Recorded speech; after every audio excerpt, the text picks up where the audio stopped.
Bem-vindo ao programa Hora do Estudo Bíblico, com o doutor e professor Lehmann Strauss.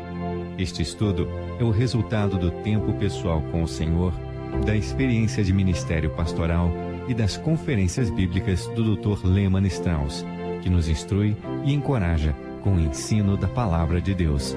Agora, com você, Hora do Estudo Bíblico, na apresentação de Aurélio Campos. Muito obrigado por ouvir o programa Hora de Estudo Bíblico. Vamos orar antes de continuarmos com o nosso estudo de hoje. Querido Pai, nós te agradecemos porque tu fizeste possível que pessoas de todas as nações, raças e culturas sejam um em Cristo. Agradecemos, Senhor, porque por meio da fé em Cristo nascemos de novo e fomos libertos da morte e recebemos a vida. Saímos das trevas, Senhor, e viemos para a luz. Obrigado por esta maravilhosa família aqui na terra. Obrigado porque podemos ser um em Cristo. Ó Deus, ajude-nos a amarmos uns aos outros. Ajude-nos a orarmos uns pelos outros. Pedimos por todos os que estão ouvindo neste momento, que eles possam receber o alimento espiritual. Dá-nos amor pela tua palavra e amor pelas almas perdidas. Nós te damos toda a glória e honra, todo louvor. Oramos em nome de Jesus. Amém. Se puder, abra sua Bíblia em Filipenses, capítulo 3. No nosso último programa, estudamos o versículo 11, um versículo difícil, onde o apóstolo Paulo diz: para ver se de alguma maneira posso chegar à ressurreição dentre os mortos. Eu não disse tudo o que eu gostaria de dizer sobre este versículo, por isso eu gostaria de voltar e esclarecer um pouco mais. Será que Paulo estava preocupado com a sua segurança eterna? Será que estava pensando que, sob algumas condições, poderia perder a salvação? Claro que não, amigos. Eu nunca conheci alguém que tenha perdido a sua salvação. Nunca. Estou há mais de 40 anos no ministério, já falei com centenas e centenas de pessoas e perguntei a centenas de pessoas salvas se ao longo dos anos alguma vez já perderam a salvação. Jamais conheci uma pessoa que tenha perdido a sua salvação. Quando Paulo, no versículo 11, diz: para ver se de alguma maneira posso chegar à ressurreição dentre os mortos, ele não estava pensando sobre a possibilidade de perder a salvação. Lembre-se do que Paulo disse em Romanos, capítulo 8. Porque estou certo de que nem a morte, nem a vida, nem os anjos, nem os principados, nem as potestades, nem o presente, nem o porvir, nem a altura, nem a profundidade, nem alguma outra criatura nos poderá separar do amor de Deus que está em Cristo Jesus, nosso Senhor. Ele também falou em Filipenses, o livro que estamos estudando, no capítulo 1, versículo 6. Tenho por certo isto mesmo, que aquele que em vós começou a boa obra, a aperfeiçoará até ao dia de Jesus Cristo. Depois de lermos isto, ainda podemos dizer que Paulo estava preocupado com a possibilidade de perder a salvação? Claro que não.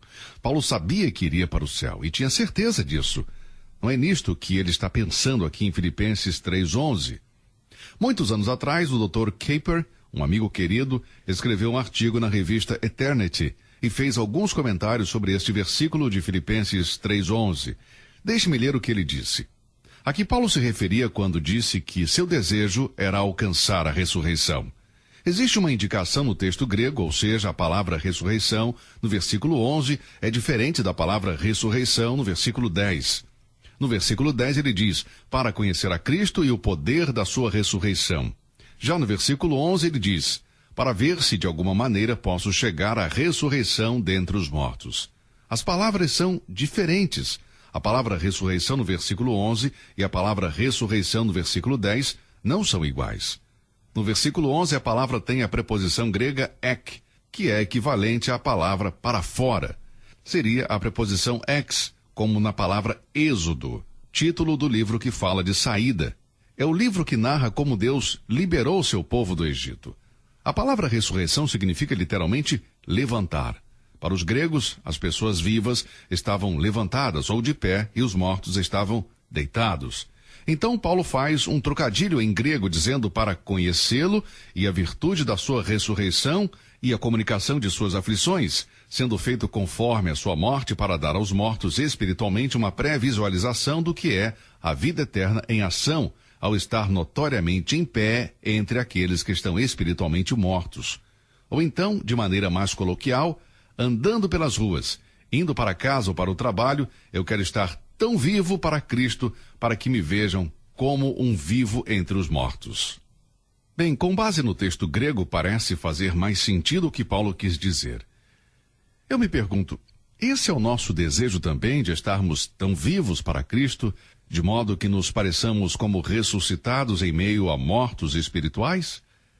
Cada indivíduo que não conhece a Cristo está espiritualmente morto.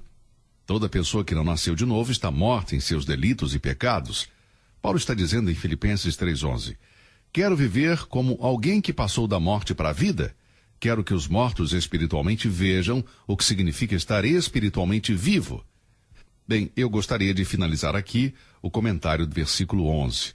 Vamos agora continuar com o nosso estudo, versículo 12. Vamos lê-lo. Não que já tenha alcançado ou que seja perfeito, mas prossigo para alcançar aquilo para o que fui também alcançado por Cristo Jesus. Quando Paulo foi salvo, havia duas coisas que pareciam exercer influência sobre ele. Em primeiro lugar, aceitar os seus fracassos do passado. Quando Deus salva uma pessoa, ele tem um objetivo para a vida dessa pessoa chamado de a vontade de Deus para a sua vida. Paulo foi o primeiro a admitir que não tinha alcançado os objetivos que Deus tinha para ele. Em outras palavras, ele não era um cristão perfeito. Ele havia deixado algumas coisas por fazer que deveria ter feito e também perdido tempo fazendo coisas que ele não deveria ter feito.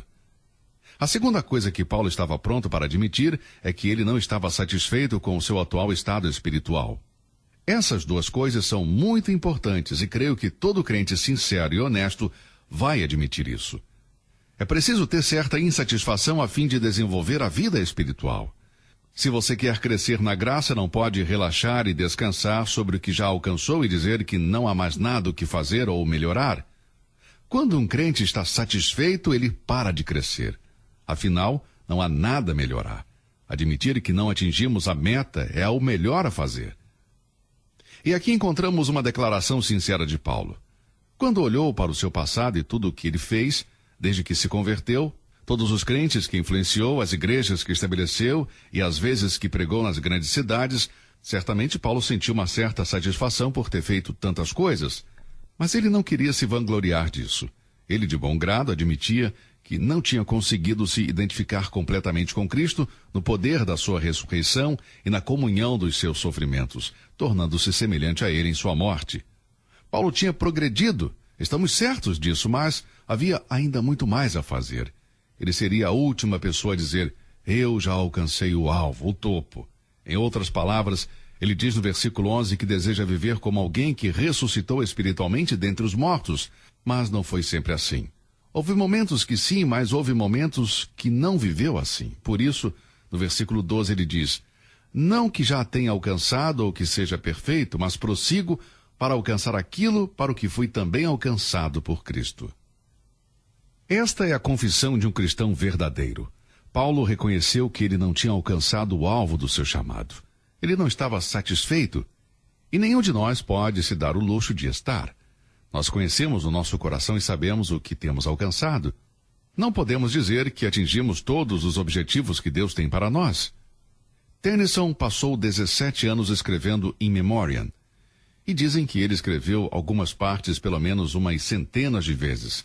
E quando finalmente o livro foi publicado, ele não estava satisfeito. Creio que este é o espírito que devemos ter. Esse é o segredo da excelência, nunca estar satisfeito com a nossa vida como cristãos, como filhos de Deus. Paulo não queria que seus leitores chegassem a uma conclusão falsa de que ele havia atingido a perfeição. É verdade, ele tinha feito muito pela causa de Cristo, mas não tinha atingido a perfeição e a perfeita comunhão com o Senhor. Nenhum crente vai alcançar a perfeita conformidade com a morte do Senhor nesta vida. Não importa o quanto você cresça no conhecimento e em santidade, há sempre lugar para melhoras. Há sempre lugar para crescimento e desenvolvimento. Neste momento é bom relembrar a importante advertência de 1 Coríntios 10:12. Aquele, pois, que cuida estar em pé, olhe que não caia. Esse é um dos meus versículos favoritos e eu o cito muitas vezes. Aquele, pois, que cuida estar em pé, olhe que não caia. Não podemos nos vangloriar de nossas conquistas como crentes, afinal, temos feito muito pouco para o Senhor e podemos sempre melhorar. Algo de que devemos sempre nos lembrar é de que todos nós somos imperfeitos enquanto estivermos nesta terra. Outros podem achar que somos exemplos de bondade e perfeição, mas nós nos conhecemos e sabemos que estamos longe de atingir a perfeição em nossos corações. Realmente, me incomoda quando vou pregar e um pastor vai me apresentar à congregação. Fico sempre preocupado com o que ele vai dizer. Alguns pastores começam a falar e fazem apresentações pomposas. Quando terminam, me sinto envergonhado, quase com medo de me levantar e pregar.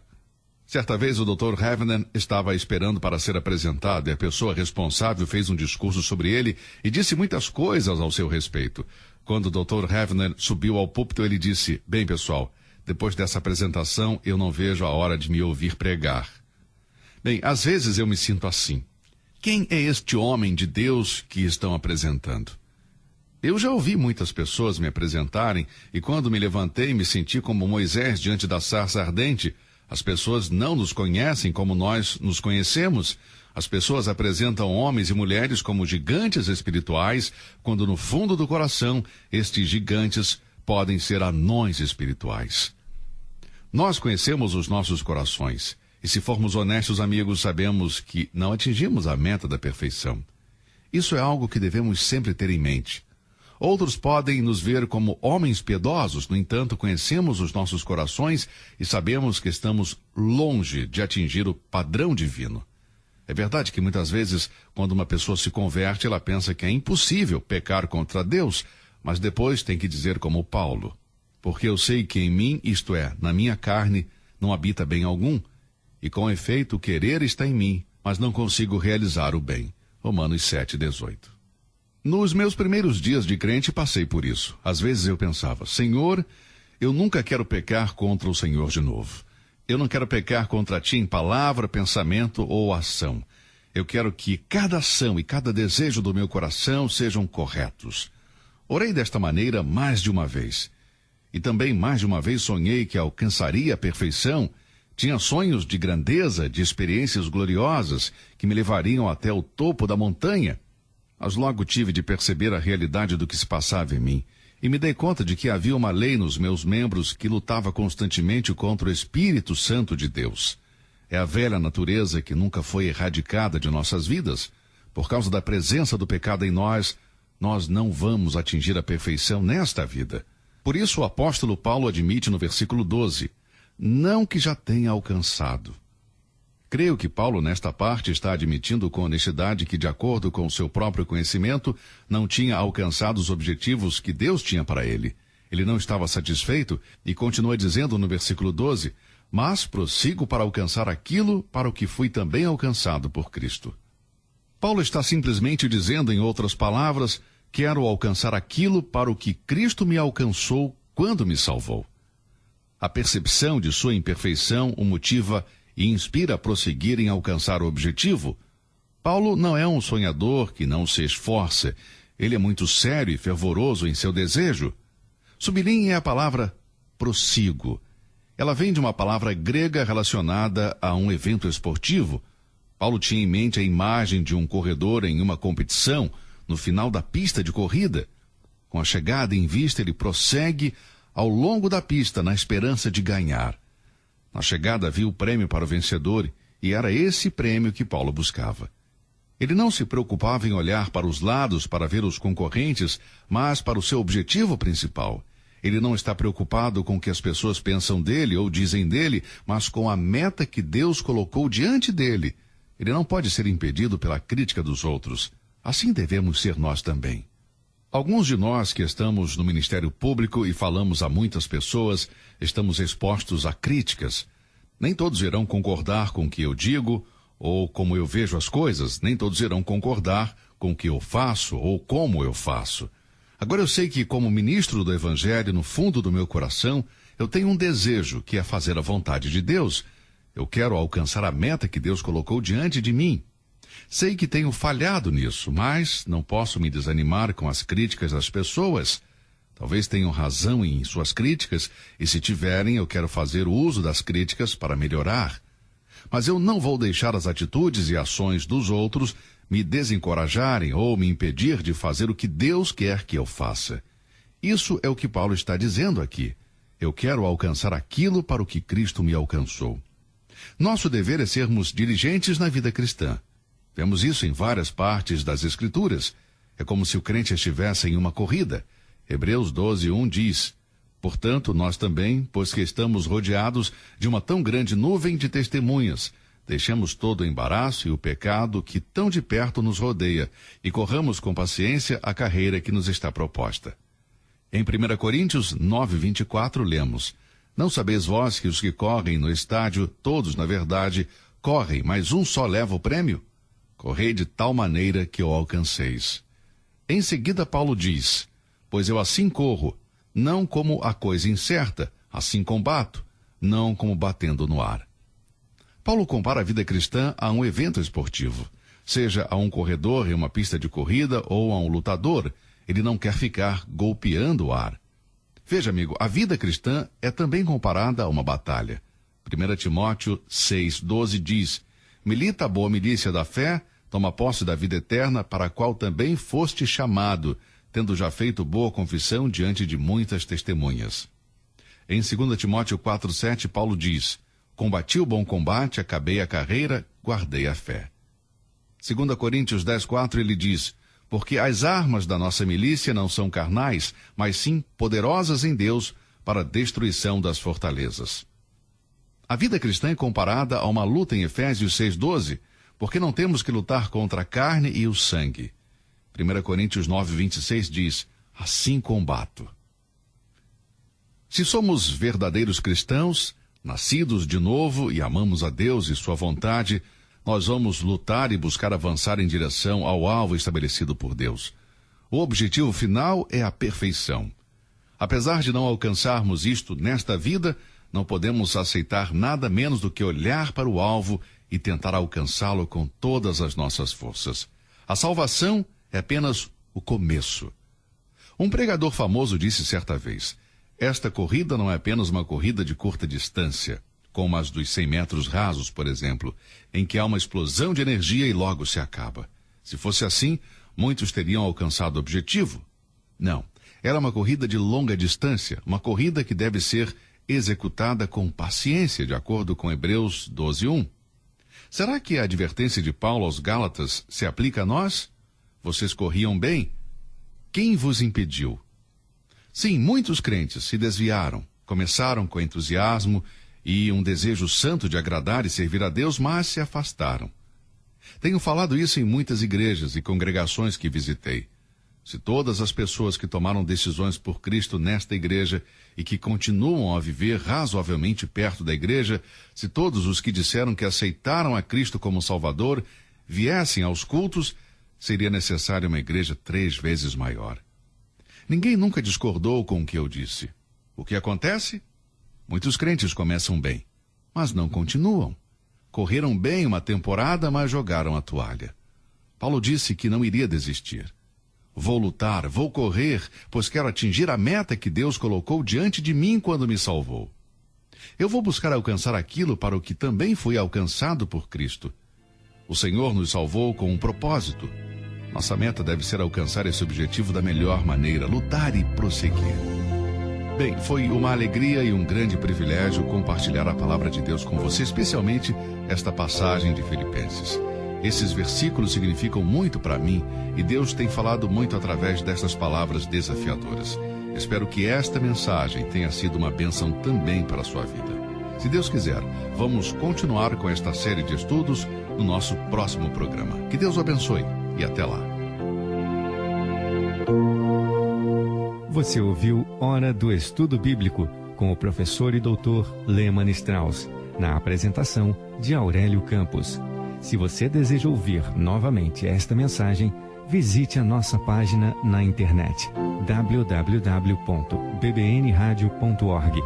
Fica o convite para você nos acompanhar amanhã, neste mesmo horário, aqui na BBN. Hora do Estudo Bíblico é uma produção da BBN.